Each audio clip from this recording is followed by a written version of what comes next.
নয়ন,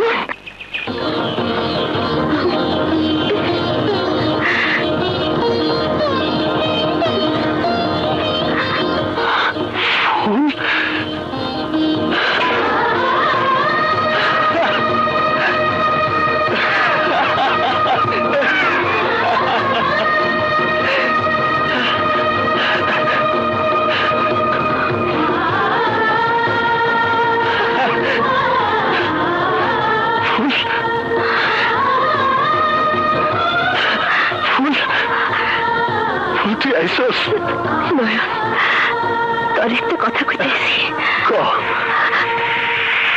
কইছিলাম আমার সিটি পাই সে সুইটে চলে আইবো। বাবা খুব ভালো করেছে। তা আমার সামনে ঘুমটা কেন? গ্রামের মাইয়া তো, তাই লজ্জা পাইতেছে স্যার। আরে গ্রামের মেয়ে হোক আর যেখানকার মেয়ে হোক, সে তোমার হবুবধূ, তাকে কিন্তু আমি একবার দেখবো। স্যার ভাইয়া, ভাবি উনাকে উপরে নিয়ে যেতে বলেছেন। ও তাই? কে খুব খুশি খুশি লাগছে? জি স্যার। দাঁড়াও, আমি কি দেখছি তোমার হবুবধূর আদর যত্ন আমার বউ ঠিক মতো করছে কিনা। ওকে।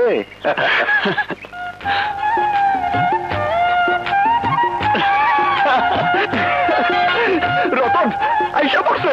কি? আরে বাপ, আইসা পড়ছে, আইসা পড়ছে, আইসা পড়ছে, আইসা পড়ছে, আইসা পড়ছে। নয়ন ভাই থাপ্পড় মারলা যে? কে আইসে না জানে লাফাইতেছস কেন? ও তাই তো, কে জানি আইসে? আমার ফুল, যারে ভাবতে ভাবতে আমি বছরের পর বছর কাটাই দিতেছি, আজ তার সাথে আমার দেখা হয়েছে। আমার যে কি খুশি লাগতেছে রতন। ফুল, ফুল, ফুল, তোমার হাসি নিয়ে যাবার সময় ফাইলটা নিয়ে যেতে ভুলে গিয়েছিলাম।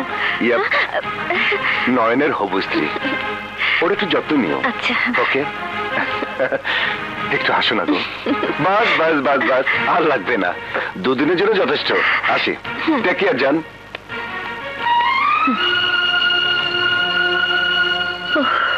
শেলি, বলো কেন তুমি আমাদের শেষ বোঝাপড়া হতে দিলে না?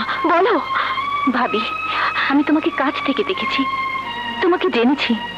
তুমি মন প্রাণ সব উজাড় করে স্বামীর সেবায় জীবনের বাকি দিনগুলো কাটাতে চাচ্ছ।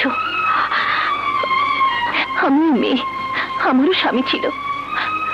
দুনিয়ার সমস্ত মেয়ে চায় একটা ফুটন্ত ফুল হয়ে সেই ফুলের সুবাসে স্বামীর সংসারটাকে সুন্দর একটা বাগান বানিয়ে রাখতে, কিন্তু আমি তা পারিনি ভাবি, আমি তা পারিনি। আর তোমাদের সুখের সংসারে যাতে কোনো অশান্তি না হয়, তাই আমি শেষ বোঝাপড়াটা করতে দেইনি ভাবি। আমার বিয়ের পর আমরা যখন হানিমুনে, ওই যে দেখো কি সুন্দর পাখি। মালখা, এই যাও, ওই যে দেখেন আসল মুরগি আইতাছে।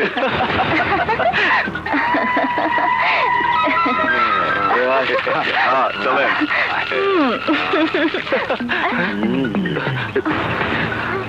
এত সুন্দর ফুলের গন্ধ তুমি একা একা নিবা, তা তো হয় না বন্ধু। আমগরে একটু দাও।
কেউ এক পা নড়বে না, সবাইকে অ্যারেস্ট করো।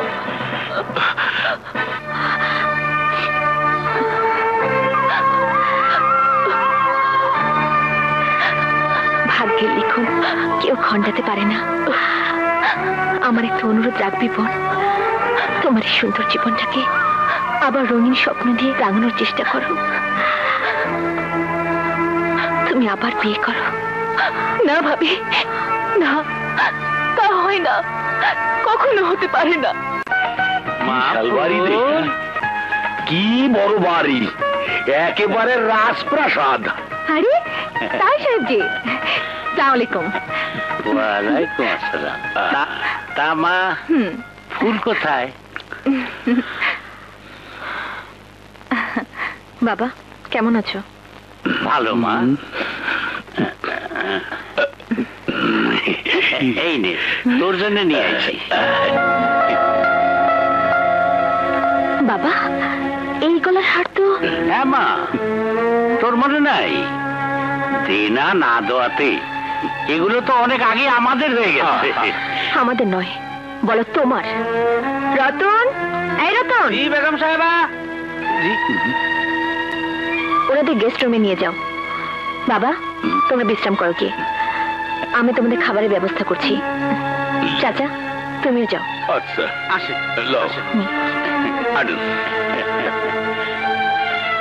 শেলি, এখন কি হবে? কিসের কথা বলছো? কাল কাল সকালে যখন নয়ন কাজে আসবে, তখন যদি বাবার সামনে পড়ে যায়। উনি কিচ্ছু ভাবে না ভাবি, যা কিছু করার আমি করব। ভাবি এই হার কার? নয়নের মায়ের, তার পুত্রবধূ ছিল রেখেছিল, কিন্তু আমার বাবা তা আত্মসাৎ করেছে। শেলি, এখন আমার মান সম্মান সব তোমার হাতে, তুমি আমাকে বাঁচাও বোন। তুমি থামো তো ভাবি, যাও তা ওই সাহেবের জন্য খাবারের ব্যবস্থা করো, আর এই হার আমার কাছে থাক, বাকি সব ব্যবস্থা আমি করছি।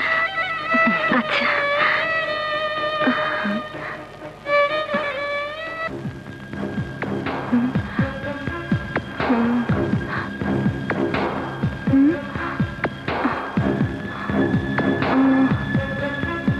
কি করা যায়?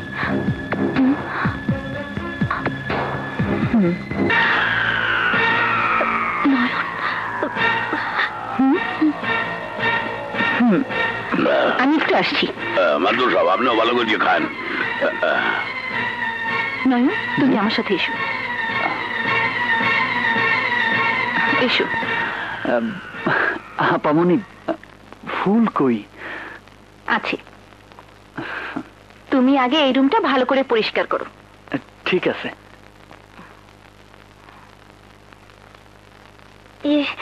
বাবা আমি একটু আসি, নাস্তা শেষ করে তোমরা বাড়ির আশেপাশে ঘুরে দেখো, আর কয়েকদিনের কাজকর্ম দেখো। চাচা ঠিক মতো খাও। আচ্ছা, পরানটা জুড়েই গেলে।